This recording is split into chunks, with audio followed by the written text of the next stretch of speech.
kids, today we are gonna read a story called My Bicycle, written by Pavaran.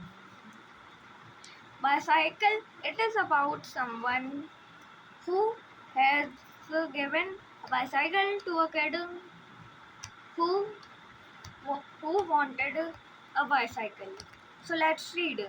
A brinjal colored Honda scooter stands in front of my house today. But a long time ago, I was working in a post office just outside the city. At work, I daydream of places, mountains, oceans, forests. I long to explore the world. So one day, I purchased a bicycle.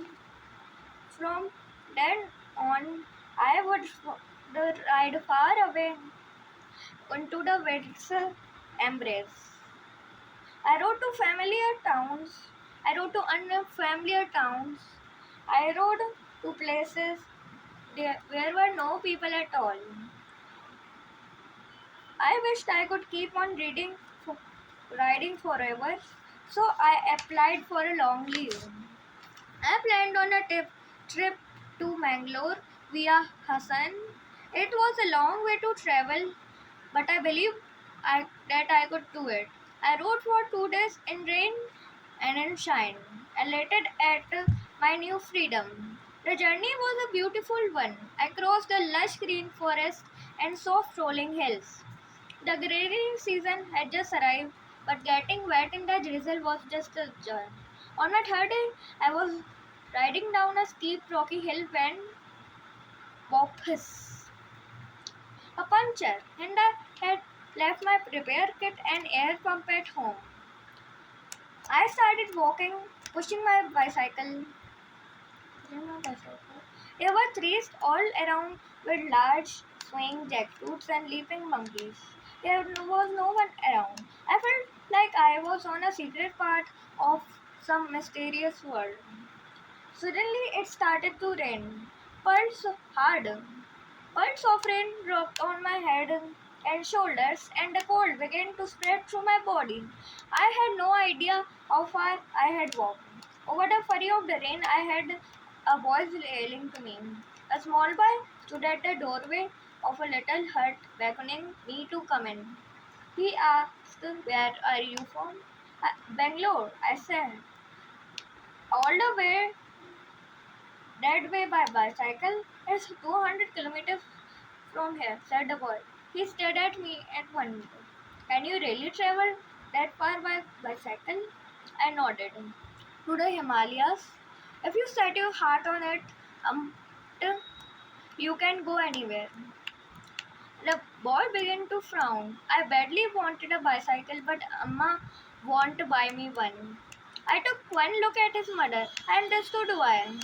"You are still a small boy. When you grow up, Amma will definitely buy you one. But who'll teach me to ride?"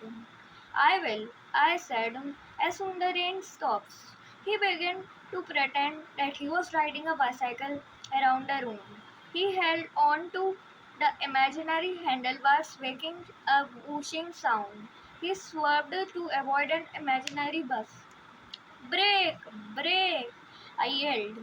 We both burst out laughing. Like brothers, we shared the same streak of madness. At that night, he went on and on about Bangalore, Lalbagh, Cobon Park, and Ulsu Lake. "I'll visit them all day on a bicycle just like you," he said, his eyes shone. The next morning, the rain stopped. The boy and I went to a bicycle shop in the next town and fixed the puncture. On the way back, I said to Paul, "Hop on." His joy knew no bounds. I held the bicycle steady and as he straightened his back and reached for the pedals. He was too small for the bicycle, but not too much. He started to roll forwards.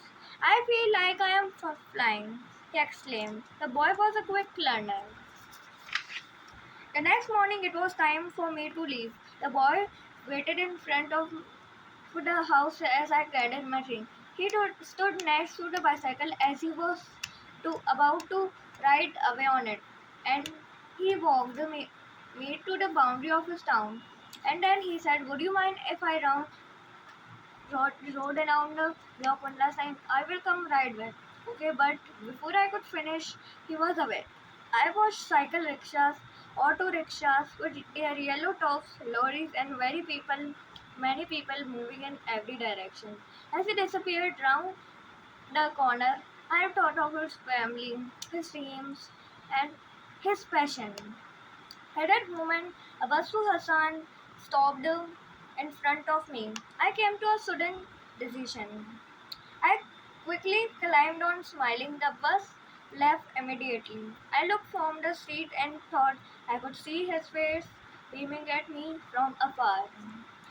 Thank you, kids. Subscribe for more videos.